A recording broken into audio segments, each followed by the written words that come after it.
6,000 miles from Washington, a vault in Beijing just got heavier for the 20th month in a row. And almost nobody outside a small circle of traders noticed what that really means. Right now, gold sits near $4,040 an ounce. That's roughly 28% below the all-time high it hit back in January. Silver is trading close to $59, down from a January peak above $121. On the surface, that looks like a story about metals losing their shine. But underneath that surface, something very different is happening. Something that could determine whether the next 12 months make ordinary savers richer or quietly poorer. In 5 days, the Federal Reserve meets behind closed doors in Washington. 12 voting members will sit around a table most Americans will never see. And whatever they decide could ripple through every bank account, every retirement fund, and every gold bar sitting quietly in a safe deposit box. And depending on what they decide, this could be the moment gold and silver either reignite or stall out for a very long time. If you're interested in money, investing, gold, silver, and protecting your financial future, subscribe to Money Insights and like this video because every week we break down the biggest financial stories in simple English. No jargon, no noise, just what actually matters to your wallet. Picture two very different rooms right now. In one, a Fed policymaker in Washington studies a spreadsheet of inflation numbers deciding whether to nudge interest rates higher for the first time in years. In the other, thousands of miles away in Beijing, a reserve manager signs off on another shipment of gold bars destined for an underground vault. Neither room is aware of exactly what the other will decide this week, but both decisions are about to collide. And the collision point is your wallet, whether you realize it or not. Here's why this moment is different from every other Fed meeting you've heard about. For the first time in almost 2 decades, the Federal Reserve has a new chair. His name is Kevin Warsh, and he was sworn in back in May. Since then, he said something that should make every saver pay attention. Standing in Sintra, Portugal, in front of central bankers from around the world, Warsh looked into the cameras and said, "Prices are too high." Not "prices are improving," not "we're close to our target." He said prices are too high, and he made it clear he isn't comfortable with inflation running above 2%, no matter how good the other numbers look. That single sentence changed how markets are pricing the future. Because here's the thing most people don't realize. Inflation in America right now is sitting close to 3.7%. The Fed's preferred inflation gauge, something called core PCE, is running around 3.4%. Both numbers are stuck well above the Fed's 2% target, and they've been stuck there for months. Think about what that means for a family buying groceries, or a retiree living off a fixed pension. Every month that inflation stays elevated, the same paycheck buys a little less. That's not an abstract economic statistic. That's the reason a grocery bill that used to be $100 now stretches past $120. Picture a mother pushing a shopping cart through the same supermarket aisle she's walked for years, watching the same basket of groceries somehow cost more each visit, even though nothing in that cart has changed. The quiet, grinding erosion is what economists mean when they talk about inflation staying sticky. And it's exactly the pattern Warsh says he refuses to accept as normal. And the Fed knows it, which is exactly why the coming decision on July 28th and 29th carries so much weight. But here's where everything changes. Markets are no longer debating whether the Fed will cut rates. They're debating whether the Fed might raise them. Just months ago, virtually nobody expected a hike in 2026. Then, at Warsh's very first meeting as chair back in June, the committee's own internal forecasts shifted dramatically. The number of Fed officials personally penciling in at least one rate hike this year jumped from 0 to 9 almost overnight. 9 out of 18 policymakers suddenly open to raising rates in an economy that everyone thought was heading toward cuts. Right now, the federal funds rate sits between 3.5% and 3.75%. That's already down significantly from a peak of 4.5% back in September of last year, after a series of cuts. A hike now would be a stunning reversal. The kind of move that rewires how every investor, every homeowner, every retirement account is positioned. Some analysts believe the Fed will simply hold steady this month and wait for clearer data. Others believe the door to a hike is now wide open, and that energy prices, which have been climbing due to tension in the Middle East, could be the tipping point. Markets currently price the odds of a July hike at somewhere between 1 in 4 and 1 in 3. Not a coin flip, but not nothing either. And by September and October, some trading desks put the odds of a hike above 50%. There's one more detail buried in the Fed's own paperwork that deserves attention. At Warsh's first meeting in June, the committee released its usual dot plot, a simple chart where each policymaker anonymously marks where they think interest rates should be by year's end. 9 of 18 dots pointed toward higher rates, but one dot was conspicuously missing entirely, Warsh's own. The new chair chose not to submit a personal projection at all. Almost nobody in the financial press pressed him on why. Was it caution? Was it a deliberate move to keep markets guessing? Whatever the reason, a Fed chair who won't show his own hand is a Fed chair whose next move is genuinely harder to predict than any in recent memory. And markets hate nothing more than genuine unpredictability.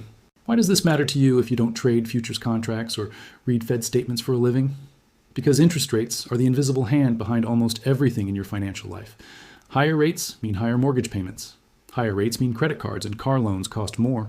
But they also mean something specific for gold and silver, because higher rates typically make it more expensive to hold metals that don't pay interest, at least in theory. And yet, here's the contradiction almost no one is talking about. Even as rate hike odds have climbed and gold has fallen from its record high, the world's central banks have been buying gold like never before. Not selling, buying. In June alone, the People's Bank of China added nearly 15 tons of gold to its reserves, its largest single-month purchase since 2023. That wasn't a one-time event. It was the 20th consecutive month China's central bank has added to its gold holdings, the longest uninterrupted streak since at least 2015. Think about that timeline for a second. 20 months. Through rallies, through crashes, through a 13-year record quarterly decline in gold's price, China kept buying every single month without exception. Almost nobody noticed this pattern building over nearly 2 years. But sophisticated reserve managers rarely make decisions based on this month's headline. They're playing a much longer game. Imagine a vault deep beneath a state-owned bank, guarded, climate-controlled, largely invisible to the public. Every month, without fanfare or press conference, another shipment of gold bars gets logged and stacked inside. No ribbon cutting. No announcement to ordinary Chinese citizens. Just quiet, disciplined accumulation, month after month, regardless of whether the price outside those walls is rising or falling. That is the opposite of how most retail investors behave. Buying when prices are already soaring, selling in a panic when prices fall. Central banks appear to be doing almost precisely the reverse. So why would the most powerful central bank in Asia keep loading up on an asset that's fallen more than a quarter from its peak? Here's the hidden connection. According to the European Central Bank's own estimates, gold now makes up roughly 27% of global official reserves, and for the first time on record, that number has actually surpassed the share held in U.S. Treasury bonds, which sit near 22%. For decades, the U.S. dollar and U.S. government debt sat at the center of the global financial system, unchallenged. That quiet crossover, gold overtaking treasuries and official reserves, is the kind of shift that historically takes generations to unfold. It's happening now in real time, largely outside the headlines most people read. History tells a very different story than the one playing out in daily price charts. Go back to the 1970s, when inflation ran hot, and the Fed under Chair Paul Volcker eventually had to raise interest rates aggressively to break it. Gold went through wild swings during that decade too, sharp drops followed by explosive rallies, because markets kept misjudging how committed the central bank actually was to fighting inflation. Picture a trading floor in 1979, phones ringing constantly, brokers shouting across the room as gold swings by double digits within a single session, because nobody could agree on whether Volcker truly meant what he said about crushing inflation at any cost. It took years of doubt, reversal, and disbelief before markets finally accepted he wasn't bluffing. Historically, gold's biggest moves haven't come from calm, predictable periods. They've come from moments of confusion, when investors weren't sure whether central bankers would blink first. That's precisely the moment we may be living through right now. A brand new Fed chair, 6 weeks into the job, using unusually blunt language about inflation, while refusing to commit to a specific projection of his own. Markets are essentially trying to solve a puzzle with half the pieces missing, and history suggests that kind of uncertainty rarely resolves quietly. Now here's the part most people miss entirely. This isn't just a gold story. Silver is playing its own very different game, and its fundamentals look nothing like gold's. Silver just finished its 5th consecutive year of a global supply deficit, and industry researchers now project a 6th straight year of shortfall in 2026. That means the world is using more silver than mines are producing, year after year after year, without a single year of surplus to balance it out. According to the Silver Institute, cumulative drawdowns from that stretch of deficits now total more than 760 million ounces pulled from above-ground stockpiles that took decades to build. Unlike gold, which is mined primarily for its own sake, the majority of silver actually comes as a byproduct of mining for other metals like copper, lead, and zinc. That means even when silver prices rise, miners can't simply produce more the way you might expect. The supply response that normally cools down a shortage barely exists for silver. It's structurally broken, in a way most investors don't fully appreciate until it's too late. Picture a swimming pool with a drain that's always open just a little wider than the tap filling it. Every year, the water level drops a bit more. That's silver's supply story. Except this pool also happens to be essential for solar panels, or electric vehicles, semiconductors, and the data centers powering artificial intelligence. Every solar panel installed on a rooftop, Every new AI data center coming online quietly drains a little more silver from an already shrinking pool. This tiny detail changes everything about how you should think about silver's price swings. When silver dropped from its January all-time high above $121 down toward $58, many casual investors assumed the bull run was over. But the structural deficit didn't disappear. It didn't even shrink much. What changed was investor behavior. A wave of profit-taking, a retreat in speculative positioning, and a stronger dollar amid rate hike chatter. The metal itself is just as scarce as it was in January, perhaps scarcer. But here's where everything changes again, because the shortage itself has quietly shifted shape. For years, the story was simple. Solar panels and factories consuming more silver than mines could dig up. Now, some analysts believe a new force has entered the equation. Everyday investors. Retail demand for physical silver coins and bars has surged so sharply that it's actually outpacing the slowdown in industrial buying caused by high prices. Picture a small coin shop in an American suburb, its shelves usually stocked with silver eagles and rounds, suddenly running empty for weeks at a time because ordinary savers keep walking in and buying whatever's left on the shelf. That's not a hedge fund cornering a market. That's regular families quietly deciding they no longer trust paper savings alone. Here's an unexpected statistic that puts this in perspective. The gold to silver ratio, essentially how many ounces of silver it takes to buy 1 ounce of gold, recently compressed to somewhere around 70 to 1, down from levels above 100 just over a year ago. Historically, when that ratio falls this sharply in a short period, it often signals silver playing catch-up to gold rather than the reverse. Some analysts believe this compression could continue if industrial demand for AI infrastructure and renewable energy keeps climbing while mine supply stays stuck near a historically flat trend line. But let's bring this back to the bigger pattern, because that's really what this story is about.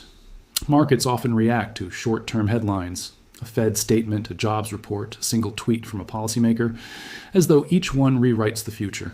But zoom out, and a much steadier pattern emerges. Central banks worldwide bought gold at a pace of roughly 1,000 tons per year on average since 2022. Not because gold guarantees quick profits, but because it doesn't depend on any government's promise to pay. In a world where fiscal deficits keep expanding and geopolitical tension keeps flaring, from the Middle East to trade disputes between major economies, an asset that isn't anyone else's liability becomes remarkably attractive to institutions thinking in decades, not days. Consider the amount of gold that goes unreported entirely. According to the World Gold Council, a portion of global central bank purchases never gets formally disclosed to the International Monetary Fund because there's no mandatory rule requiring it. By tracking alternative data, flows through the London over-the-counter market, shipments from Swiss refineries, researchers estimate that even more gold moved into official hands in early 2026 than the public numbers suggest. In other words, the visible buying from China may only be the portion of the iceberg sitting above the waterline. Nobody knows exactly how much lies beneath it, and that mystery itself tells you something about how seriously the world's biggest financial institutions are quietly treating this shift. Now here's the reality check that too many YouTube videos about gold and silver conveniently skip. None of this means prices only go up in a straight line. Silver has already shown investors exactly how brutal its volatility can be, surging over 140% in 2025, only to fall more than 30% from its January peak within a matter of months. Gold has behaved similarly, suffering its worst quarterly decline in 13 years, even while central banks kept buying underneath the surface. Picture an investor who bought silver right at its January peak above $121, watching their statement balance shrink for months afterward, even while the underlying supply deficit that first drew them in never actually went away. That gap between price and fundamentals is exactly where fortunes get made, and where undisciplined investors get shaken out at the worst possible moment. This is not a market for anyone expecting smooth, predictable gains. It's a market defined by sharp reversals in both directions, and understanding that volatility is just as important as understanding the long-term structural story. So what actually happens at the meeting on July 28th and 29th? Nobody can say for certain, and anyone promising you a guaranteed outcome is not being honest with you. But here's what markets are watching most closely. First, energy prices. Tensions involving Iran-backed forces and shipping routes through the Strait of Hormuz have pushed oil to multi-week highs, and rising energy costs feed directly into the inflation numbers the Fed watches obsessively. Imagine a cargo ship idling outside a narrow stretch of water in the Middle East, its captain waiting for word on whether it's safe to pass. While thousands of miles away, that single decision quietly nudges the price of gasoline, then the inflation report, then the Fed's next move. That's how interconnected the system really is. Second, the labor market. Job growth has been cooling gradually. The most recent report showed just 57,000 new jobs added. with unemployment holding near 4.2%. A labor market that's slowing but not collapsing gives the Fed room to stay cautious rather than reactive. Third, and perhaps most important, Chair Warsh's own communication style. He has said he wants to move away from the heavy forward guidance his predecessors relied on, meaning markets may get less warning before major decisions than they've grown used to over the past decade. There's a fourth factor worth watching too, one that rarely makes headlines but matters enormously: the committee's internal vote count. Back in April, the Fed's decision came down to a divided 8-4 vote. By June, under Warsh's first meeting as chair, that same committee voted unanimously, 12-0, to hold rates steady.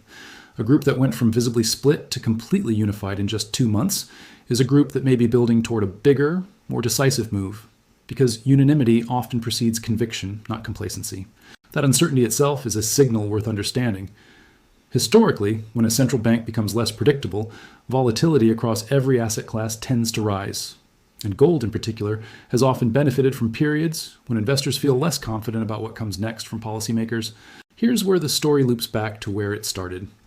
That Chinese vault, quietly getting heavier for the 20th month running, isn't a footnote to this story. It's arguably the headline.